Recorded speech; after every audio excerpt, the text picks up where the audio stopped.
Well, here I am, ready to go for another hike with Freya today. It's December something, I think 17th today. 40 some degrees out. There's a light mist in the air, but I'm figuring I'm gonna go and get a good hike in today before it really starts raining. And gosh, just spend some time in the woods. So I'm gonna start here. We park here on the road at the Baxter, this is near Baxter Bridge. It's just past Baxter Bridge. There's another parking lot down by the river for kayakers and stuff, and it's like a quarter-mile hike up the road, but there's parking here. Since there's no snow for snowplows and all that, I can park on the side of the road. And we're gonna hike to the Highbank Rollway outlook and turn around and come back after we enjoy some coffee, some peace time, and yeah, just have a good little hike today. It should be about 5 to 6 miles. So let's go.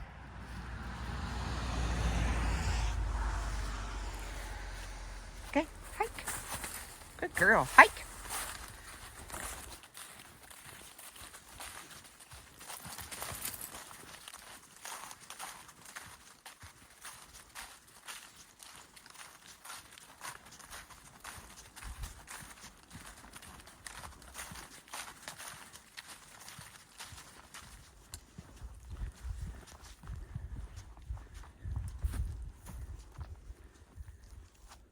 More beautiful views of the Manistee River.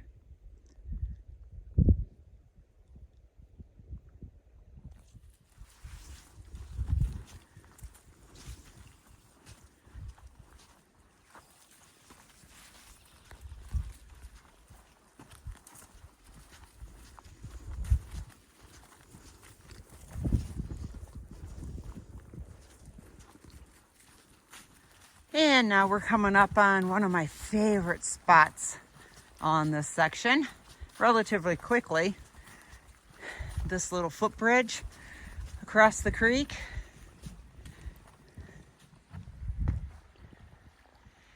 As you can see up there, that area would make for a great camp spot right by this creek.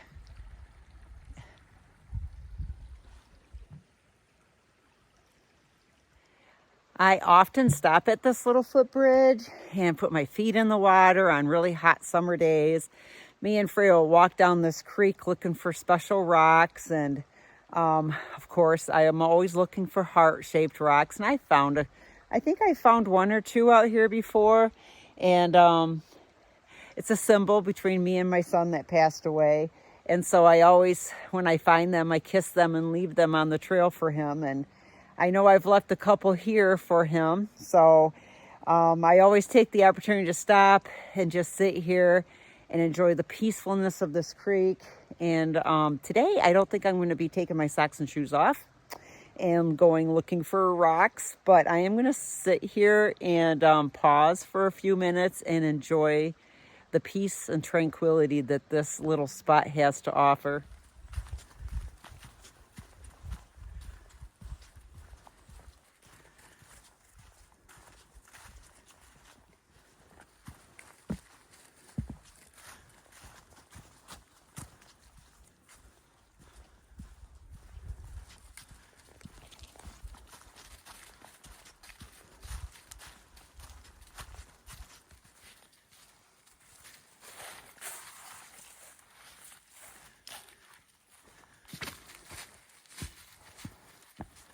Did you slip off that? Something I would do. I have done that before. Ah, hit the Jordan Valley pathway. I was walking on some wood like that, and my foot slipped right off the side, right into the muck. Oh boy, that was gross. Not if you can tell, this climb right here meanders through. Goes all the way up there. I don't know if you can tell what kind of a climb it is from this video, but trust me, whew, if you hear me some heavy breathing, it's because I'm climbing. I thought I'd video it because it's magnificent. And just in case you can tell, that I indeed am going up.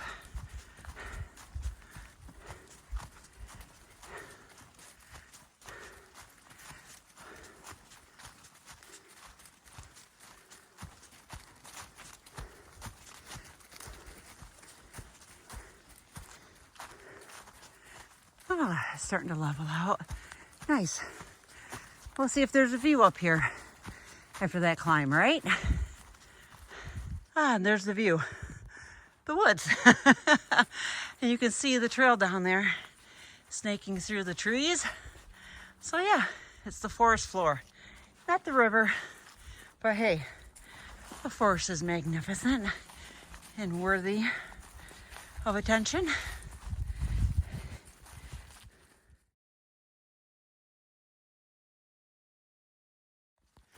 Here we go up another climb.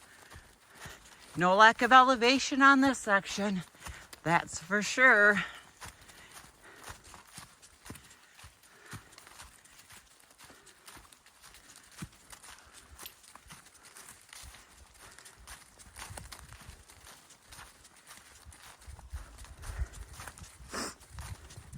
When I get up here, I'm going to see if I can look down and show you beside me. I don't know if you can really capture all that, but that long, I know there's a name for these, and I'm not sure, I can't remember, but I know there is, and someone can leave a comment if you know what this is called. In between these two big hills, this ravine, maybe it's a ravine, and the hill right beside me. So yeah, I think it might be called a ravine. Correct me if I'm wrong, but it's wonderful to look down there and just see it. Well, this last climb I just did, oh, Frey wants to go underneath the tree. Oh, okay. This last climb did come up to a view of the river. Nice. So the wind picked up just a little bit, and I brought my headband and I went to go get it out of my pocket, and I realized I put it in my zipper pocket. I don't know if I can show you, but I put it in my zipper pocket here, my zipper pocket. And yeah, look at, I thought it was my pocket zipper, and the hell, I don't even know what's going on right now. I could have swore it was my pocket zipper, and it goes all the way through, so I'm thinking it's my sleeve vent slipper. So I don't have my headband, which totally sucks if my ears get colder. But hey, I have to turn around and go back the same way I came. But yeah, there we are. Oh, this shit happens to me so many times. Oh, but at least it's not like blowing, freezing. So my ears aren't terribly cold. But, oh, stupid. It's one of those things, right? We made it. Here we are, coming up to the Highbanks overlook. It's an awesome little deck here. Just sit on with some benches where I intend to sit and enjoy a hot cup of coffee and the view of the river, and no one's here, and the peace and quietness of my surroundings. So here we are.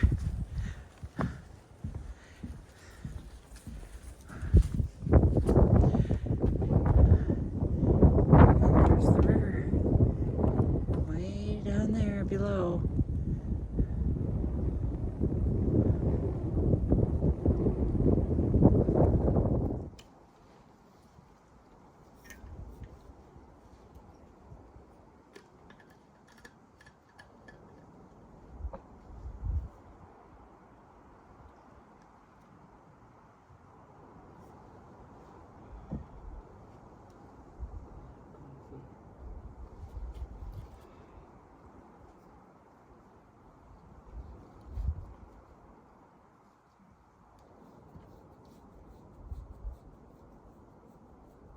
See something? See a squirrel?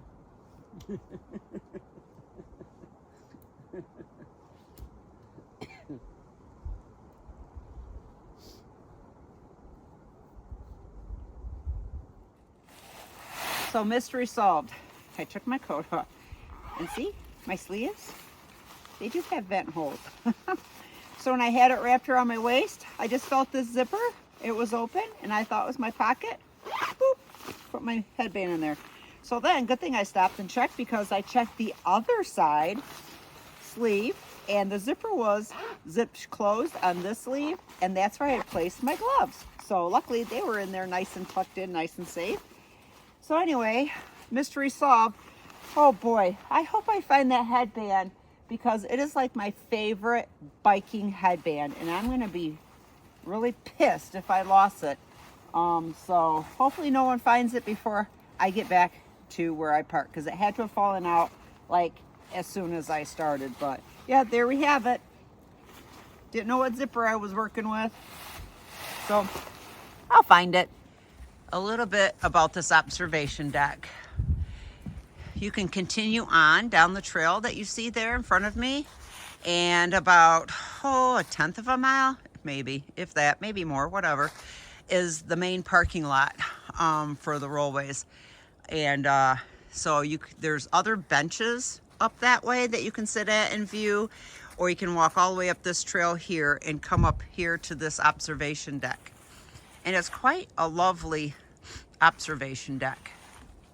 Nice bench area there to sit on, and boop, sorry to make you sick or motion, right there, more benches to sit on. So yeah, it's a really wonderful observation deck, and as you can see, again, the view of the river down there in the fall. Oh boy, I have other videos out there on my channel about hiking out here in the peak color time, so check it out. You'll see what I'm talking about. Beautiful, stunning views. I found it. Yay! I'm so happy. Ah.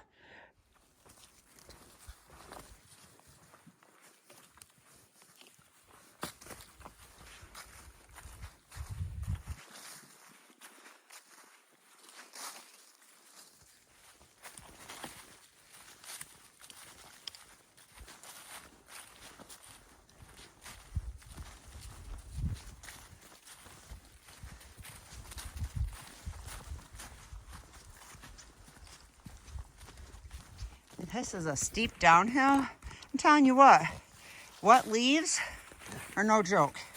Freya has even slipped out on some leaves today. They're super wet. The ground underneath is super slippery. So it makes for a really interesting combination. And I've slipped my heel on a wet rock underneath the leaves once already, and a couple of wet roots. So I am being extra slow and cautious going on the downhills on top of these wet leaves, because I do not want to slip and fall. So, here we go.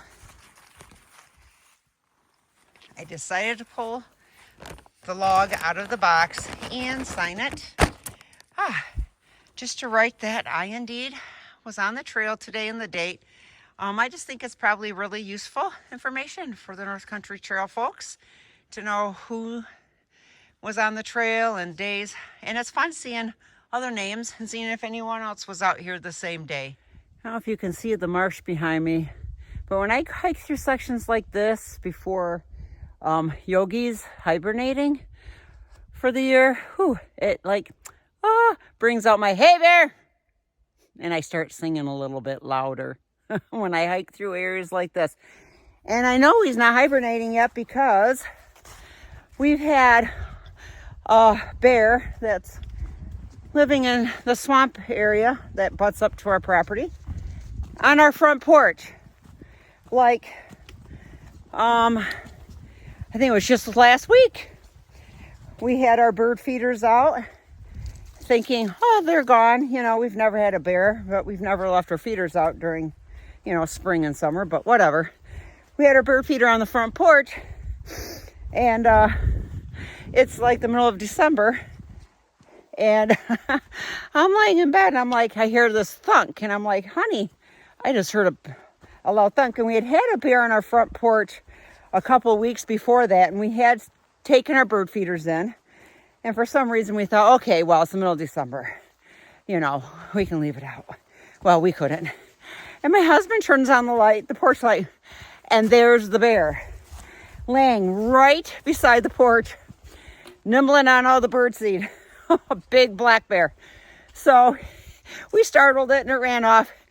So my husband went out and we got some great pictures of prints because there was snow then at the time. We had made a snowman that day, us and our granddaughter. And so the next day, got the granddaughter, and I'm like, let's go track this bear and see where it came from or where it went to. So we tracked it as it was leaving the house, and I tracked it past this maple, whatever, down this trail and into the swamp next to our property. And I'm like, okay, well, we couldn't see where he had come from. So then I turn around and come back, and I see the paw prints heading towards the house. So he came from the same area and beelined up to our porch, probably thinking, oh, I wonder if Wade's got a nice little snacky out for me tonight. And yeah, he got a snack. And the funny part is he walked right past our granddaughter's snowman and walked right back into the swamp. So I got some really good prints, pictures of the prints. I followed it, and whoo, big prints. So anyway, the bird feeders are still coming in because, gosh, now we have absolutely no snow. Like today it's near 50. Yesterday was 50. No, almost 60 yesterday. So I know the little buggers aren't hibernating for real. So I got my bear spray with me today. But when I come around, you know, stuff like this, I don't know. I think bears probably like that kind of stuff. So I'm like, hello, singing a little louder. I think that's what the thing is. You know, I just always make myself known in the woods all the time, and talk, sing, talk to Freya. You know, just every once in a while I'll make a noise, because I have been on a bike adventure with one of my friends, and we were biking the Manistee National Forest, and we were being really quiet, too quiet. We must have been upwind, downwind, whatever of the bear, because he didn't know we were even there. And I'm in front, and I see this big black bear step out into the dirt road. Well, we were on a snowmobile trail, whatever. Anyway, and I'm like, whoa, and I put on the brakes, and he like looked at us and gone. He was like out of there. So I've seen bear in the wild before, and always at a safe distance, and they've always run away. But you know, just let them know you're in the neighborhood, and I think you'll be a lot better off. No surprises. So that's just what I do when I'm by myself and get into places where I think, oh, I'm being a little quiet. You know, I think I probably should make a little bit more noise. Anyway, that's my story.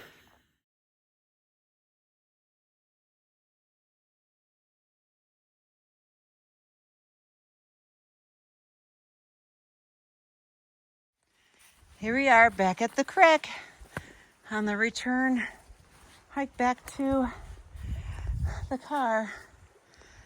I'm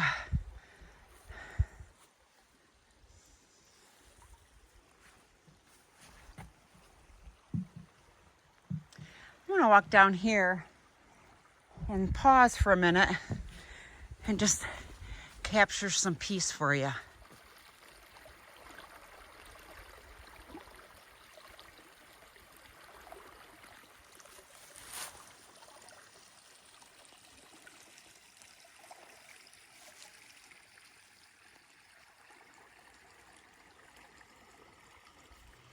Well, we're almost to the end, and I just wanted to share with you real quick.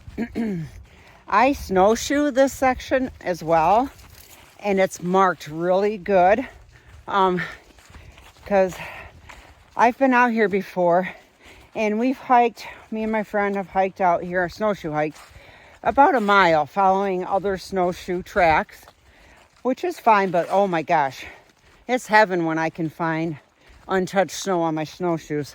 So we got about a mile into this section, and the snowshoe track stopped, and the forest was just blanketed with this fresh layer of snow, and the only tracks visible were deer tracks. But the blazes are so well marked on this section that it's really easy to follow. So if you're on snowshoes and there's nothing to follow, because of all the snow, just to let you know that it is marked really well. And it's just a wonderful snowshoe. It's about 2.5 miles from where I parked to that overlook. So it's a 5-mile out and back. And on snowshoes, that can be a big snowshoe hike for a lot of people, and there's a lot of elevation. The downside is during the wintertime, excuse me, is that you can't park on the side of the road, or you probably shouldn't because of snowplows. So when I come out here to snowshoe, I park down at the main parking lot, and that's not plowed in the wintertime either, but you can kind of edge in close enough to the entrance to get you off the road. And then it's about a 1/4 mile hike up this road to get to where the trail begins, which is, I don't know, if it's a nice winter day, it's no big deal. Carry your snowshoes and just hike up to the trail beginning. But it's so worth it because, like you saw, you snowshoe out to that overlook, and we've taken hot cocoa and coffee in my stove and snacks, and I take an extra blanket with me during the winter time, so when I stop, I have an extra layer to put on so I don't get chilled, and then just sit there and enjoy the beautiful snow. I can't wait to show that to you when we get snow and I snowshoe out hike. But here I am. I'm back to the road. Another wonderful hike me and Freya enjoyed, and enjoyed having you tag along.